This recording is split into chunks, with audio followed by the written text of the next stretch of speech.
getting into the political maniacs this week. I don't even know what political maniacs is anymore because it's kind of just whatever we want to talk about. But we'll have four. Well, there's going to be 4 years of Trump political maniacs. Yeah, I'm not worried about it. Even though there's some Democrats with political maniacs as well. This week, the topic of discussion is the first batch of confirmation hearings for President-elect Trump's cabinet picks. And first in front of the firing squad are Senator Jeff Sessions and Rex Tillerson, former Exxon CEO, right? Yes, they're both up. Okay, so Richard, I just want to get your take off the jump.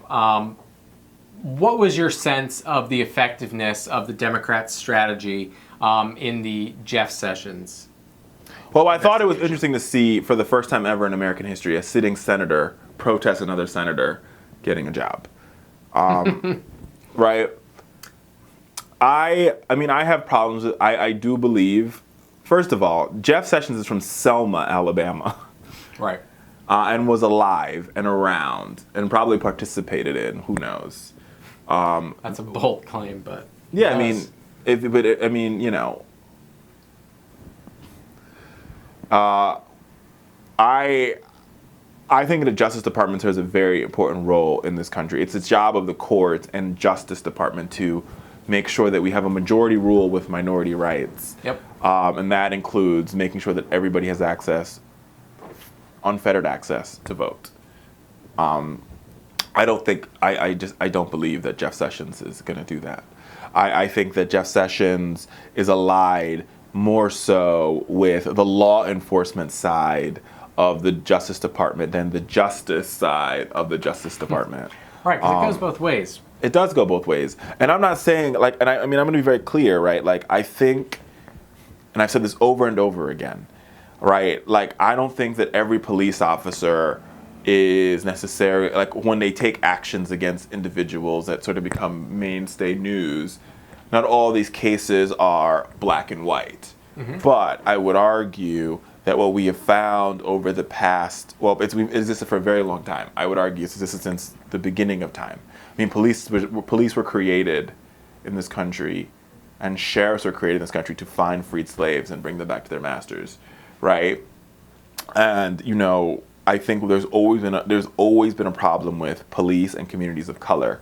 I think in this decade that we live in now, and because of social media, this has become a really big problem. I think even police departments know. Yeah. I mean, there was a letter released by the International Association of Police Chiefs that says, yes, we as the United States police chiefs indicate that we have a problem.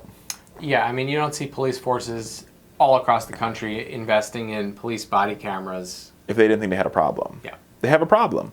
And I don't think that Jeff Sessions is part of the solution. I think what you're going to see from Jeff Sessions is the perpetrator's always wrong, no matter what. Right. Like in the Alton Sterling case, he'd be like, Alton Sterling's wrong. He talked to a police officer when he pulled him over.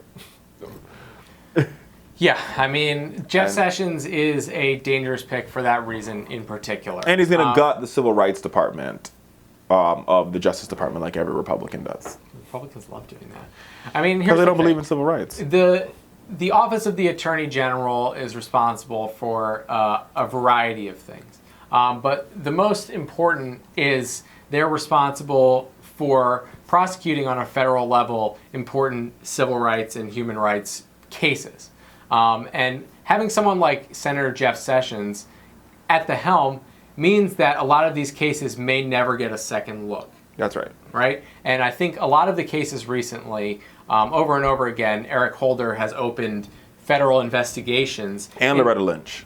Into cases where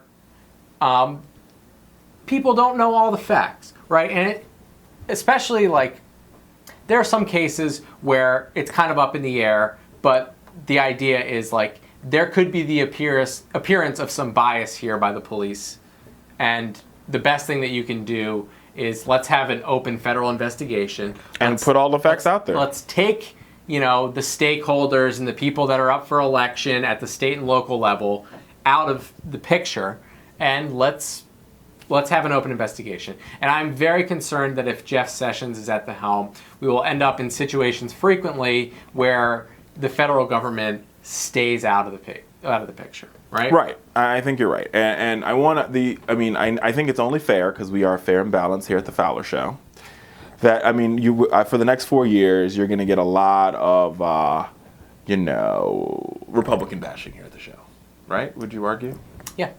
So we're going to have a couple of maniacs, but I'm adding this. Rich is no man, this is the rundown. But there's another group of maniacs that I want to add, and these are Democrats. I actually know what you're talking about before you're going to say it, because I read about it earlier today. But yeah, get after it. These are Democrats, and what these Democrats did.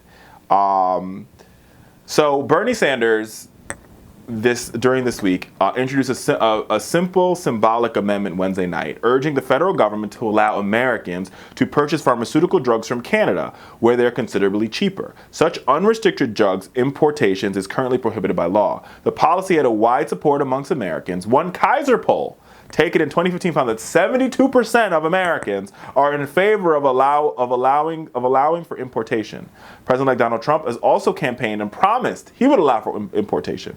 The Senate voted down the amendment 52-46, with 2 senators not voting. Unusually, the vote was not purely amongst party lines.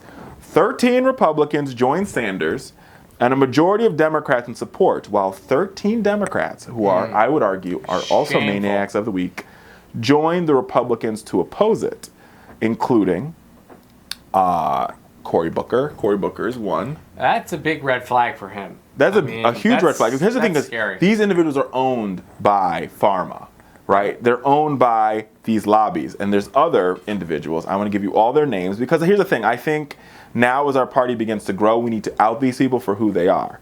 The others include Senator Casey from Pennsylvania, Senator Bennett from Colorado, Senator Carper from Delaware, Senator Coons from Delaware, Senator Cantwell from Washington, Senator Murray from Washington, Senator Donnelly from Indiana, Senator Heinrich from New Mexico, Senator Heidkamp from North Dakota, Senator Tester from Montana, Senator Warner from Virginia, Senator Menendez from New Jersey, and like I said, Cory Booker.